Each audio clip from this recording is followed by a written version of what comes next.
Assalamualaikum warahmatullahi wabarakatuh. Perkenalkan, nama saya Satrio Digantoro dengan NPM 251000102. Saya dari kelas C, Fakultas Ilmu Hukum, Fakultas Hukum dari Universitas Pasundan. Di mana saya di sini akan mereview, merewind, reply segala macam. Kita akan bukan mengenang ya, yang pokoknya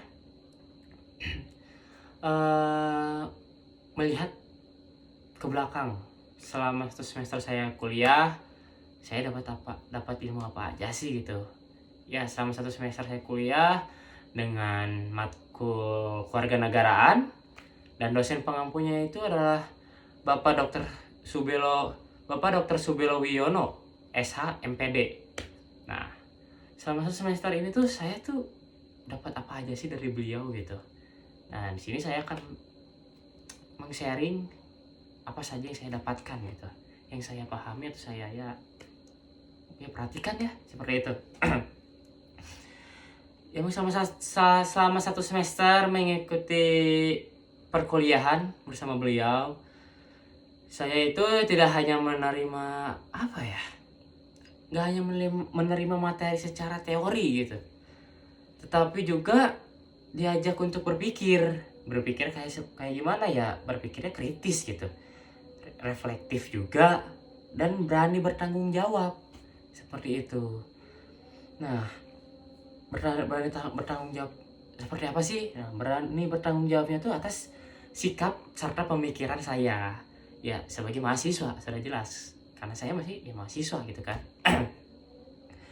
Nah, materi yang disampaikan selalu dekat dengan realitas sosial, hukum ya kan, dan kehidupan dalam bermasyarakat, seperti itu. Sehingga perkuliahan terasa lebih hidup gitu, aktual, dan penuh diskusi bermakna. Memang beliau itu selalu mengajarkan kita itu di kelas dengan ya kita harus berani bertanya dan berani bertanggung jawab atas pertanyaan kita tersebut. Intinya kita harus saling berdiskusi lah gitu, saling sharing pemikiran kita, seperti itu. Nah, presentasi ini tuh apa ya? Intinya saya di sini akan ya mereview kan, sesuai dengan pas awal saya bilang, atau merewind pemahaman saya terhadap nilai-nilai utama yang beliau sampaikan selama perkuliahan gitu. Terus ya beliau tuh mengajarkan ya mempertanggungjawabkan apa yang dibicarakan. Ya seperti yang sudah saya beritahu sebelumnya, kayak apa yang kita pertanyakan itu kita harus mempertanggungjawabkannya. Jadi kita tuh emang harus berani speak up, akan tetapi kita tuh harus berani mempertanggungjawabkan apa yang kita ucapkan itu ya, seperti itu. Nah, pokoknya ya integritas dalam berbicara lah gitu, yang salah satu pesan beliau itu. Nah, mahasiswa itu tidak boleh asal berbicara ya, berpendapat juga tidak boleh asal ngomong gitu. Bahkan ya mengkritik itu tidak boleh tanpa dasar. Mengkritik harus ada dasar. Jadi kita benar-benar harus mempertanggungjawabkan apa yang kita bicarakan. Ini juga saya harus mempertanggungjawabkan sih, takutnya salah gimana, tapi ya mempertanggungjawabkan tetap, seperti itu. Nah, setiap ucapan harus bisa dipertanggungjawabkan, baik secara moral, intelektual, maupun hukum. Sesuai dengan jurusan saya ya, hukum. Jadi harus ya lewat hukum harus ada. Nah, karena saya anak hukum juga, berbicara tanpa data dan tanpa pemahaman justru itu mencerminkan ketidakdewasaan berpikir. Jadi kalau misalnya kita bicara asal ngomong doang, kayak udah asal jeplak, asal satir, asal sarkas, tapi kita nggak tahu inti pembicaraan gimana, atau inti pemikiran gimana ya, atau tidak ada data risetnya, ya ibaratnya tong kosong nyaring bunyinya, seperti itu. Nah, dari materi ini juga ya saya belajar gitu bahwa ya berani berbicara itu penting, tetapi lebih penting lagi berani bertanggung jawab atas apa yang kita ucapkan, seperti itu. Selanjutnya juga beliau mengajarkan saya gitu. Kunci kebahagiaan itu adalah membahagiakan orang lain. Ketika kita ingin bahagia, ketika kalian ingin bahagia, ya kita harus membahagiakan orang lain. Apabila kita sudah berhasil membahagiakan orang lain, pasti diri kita sendiri pun akan bahagia. Kenapa? Karena ya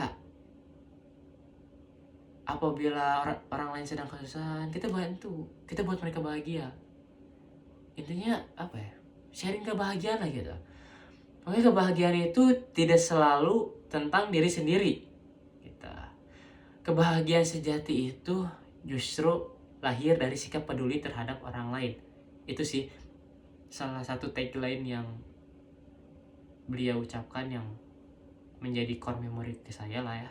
Atau earworm gitu kan, jadi cacing telinga juga. Itu gila sih kata-katanya. Nah, intinya ya bagaimana sih cara membahagiakan orang lain itu ya dengan cara membantu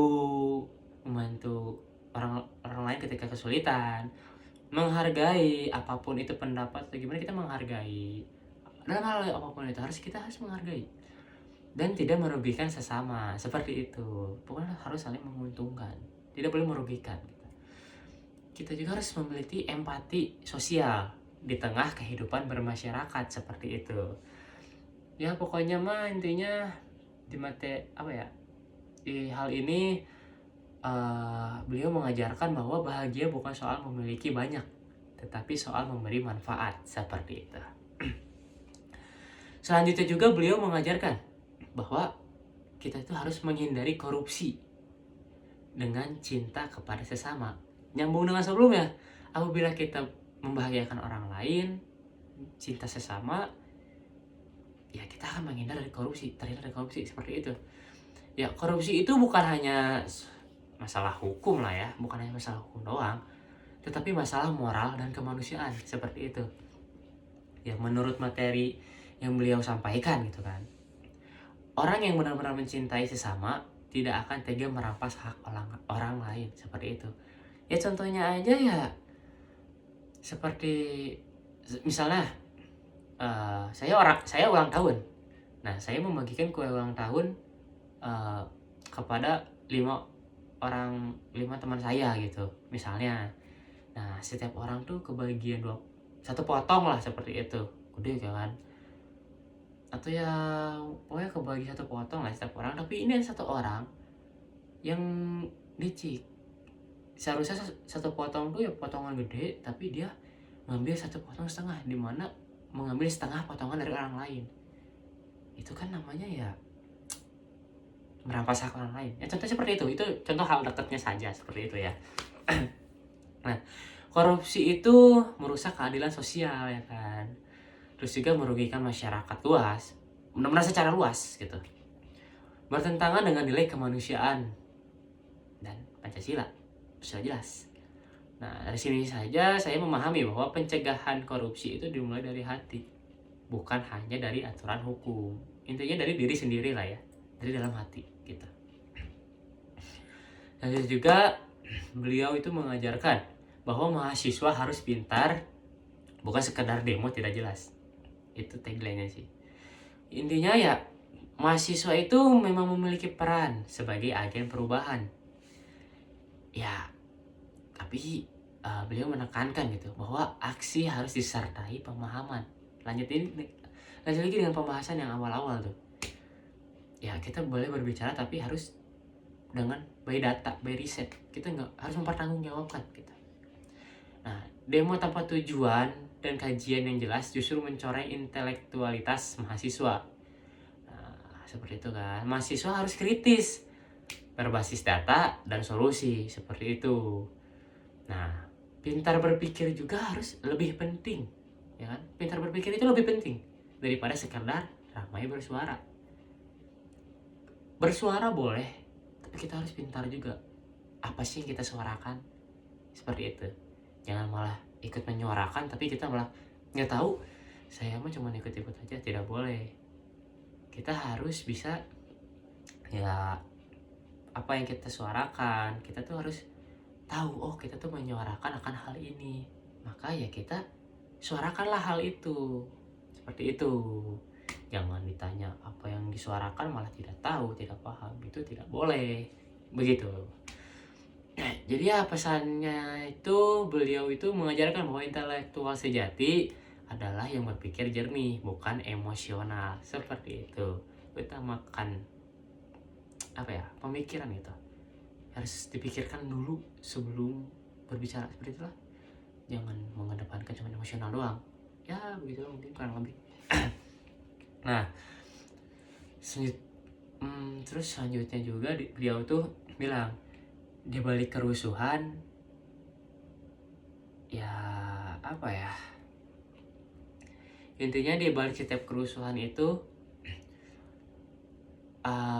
pasti ada saja mungkin ya, kalau oknum pasti oknum ya, cuman di balik kerusuhan tersebut pasti ada aja orang yang memang memanfaatkan celah tersebut lah di balik demo itu. Tidak semua orang salah, tidak semua pihak salah segala macam, cuman oknum pasti ada aja. Maka dari itu kita tidak boleh terjerumus akan oknum tersebut. Kita harus pintar dalam menangani segala situasi. Kita harus lebih pintar melihat situasi dan kondisi seperti itu. Jangan asal terjerumus. Intinya seperti itu. Intinya kita kita itu tidak boleh mudah menghakimi segala hal. Kita harus melihat secara data, riset, ya seperti itu. Kita harus juga memahami gitu. Kalau misalnya suatu hukum itu tidak boleh, ya itu dia asal menghakimi. Tidak boleh asal ini salah, ini benar. Tidak boleh. Kita harus benar-benar by data. Ya seperti itu. Pokoknya kita tidak boleh terjerumus oleh oknum yang menyesatkan. Ya namanya oknum pasti begitu. Tapi kita tidak boleh menjadi oknum tersebut. Apabila kita menjadi oknum tersebut ya kita menyesatkan. Tapi jangan, tidak boleh.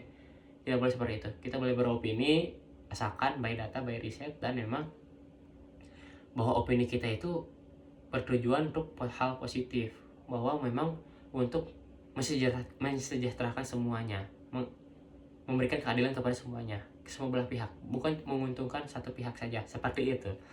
Nah, pokoknya ya beliau juga, saya ingat banget nih, kunci kebahagiaan gitu. Jadi ya selain harus membahagiakan orang lain juga, menurut beliau gitu, saya ingat nih, kunci kebahagiaan itu ya beliau menegaskan gitu, benar-benar menegaskan, selain membahagiakan orang lain, kita tuh harus hidup jujur, tidak merugikan orang lain, bertanggung jawab atas peran masing-masing, seperti itu. Bahagia bukan berarti hidup tanpa masalah, tetapi mampu bersikap benar di tengah masalah. Tagline yang benar-benar ciamik lah. Apa ibaratkan sepak bola tuh, itu mungkin kalau sekarang tuh passingnya Kevin De Bruyne deh.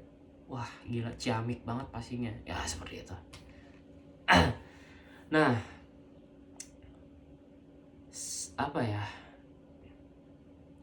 beliau juga mengajarkan gitu sudut pandang yang dewasa dan adil dalam menilai pemimpin, seperti itu. Pemimpin adalah manusia. Setiap manusia pasti mempunyai kekurangan dan kelebihan. Saya mempunyai kekurangan. Misalnya kekurangan saya dalam bidang olahraga. Kekurangan saya dalam bidang olahraga. Nah, kelebihan saya dalam bidang mungkin membuat video presentasi seperti ini. Ya, contoh saja seperti itu. Atau mungkin kekurangan saya adalah orangnya yang selalu terburu-buru. Nah, tapi kelebihan saya orangnya yang selalu tidak pantang menyerah, seperti itu. Ya, itu contoh seperti itu. Jadi menilai seseorang itu ya tidak boleh asal, wah ini tidak boleh. Tidak boleh langsung menjudge seperti itu. Seperti yang awal tadi, tidak boleh asal menghakimi. Nah, setiap pemimpin itu pasti ada kekurangan kelebihan masing-masing gitu. Nah, dan setiap pemimpin juga ya selalu memiliki kontribusi yang besar, mau dalam hal apapun itu.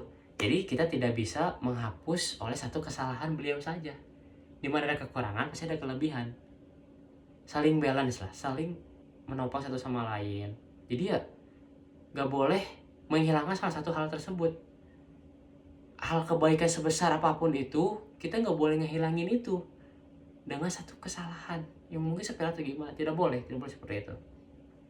Nah, penilaian juga harus berdasarkan manfaat dan dampak yang jangka panjang ya. Itu kembali lagi, tidak boleh asal menjudge seseorang. Don't judge a book by its cover, seperti itu kan. Ya pokoknya mah intinya tuh dari yang tadi saya omongin, keadilan berarti ya bahwa keadilan itu ya saya belajar gitu, bahwa keadilan berarti menilai secara utuh, bukan parsial, seperti itu. Nah, jadi intinya ya melalui perkuliahan selama 1 semester bersama beliau, saya tidak hanya belajar teori, tetapi juga nilai hidup, etika sosial, dan cara berpikir sebagai mahasiswa yang dewasa. Dimana ketika sudah menginjak masa perkuliahan ini, saya pun sadar saya ini mahasiswa baru sih emang. Saya melakukan adaptasi lah dari masa SMA ke masa perkuliahan ini, masa mahasiswa lah ya, dari siswa menjadi mahasiswa. Dimana memang cara berpikirnya tuh memang berbeda. Dimana masa SMA itu ya kita ya udah ngikutin apa kata guru, apa kata ini. Jadi kita tugas atau apapun itu ya udah kita cuma ngikutin doang. Jadi berpikirnya cuma lurus doang, hanya melihat lurus saja. Akan tetapi ketika sudah masuk dunia perkuliahan sangat berbeda, dimana kita tuh harus menganalisis. Bahkan tugasnya tuh emang kita harus menganalisis. Kita tidak boleh melihat secara lurus. Sometimes kita harus melihat belok ke kanan, ke kiri, ke atas, ke bawah, ke samping, ke sudut, ke belakang, bahkan kita harus melihat. Seperti itu. Benar-benar kita harus berpikir secara out of the box gitu. Benar-benar kita harus keluar dari pemikiran yang zona nyaman itu. Kita harus memikirkan segala hal seperti itu. Segala hal di sini maksudnya kayak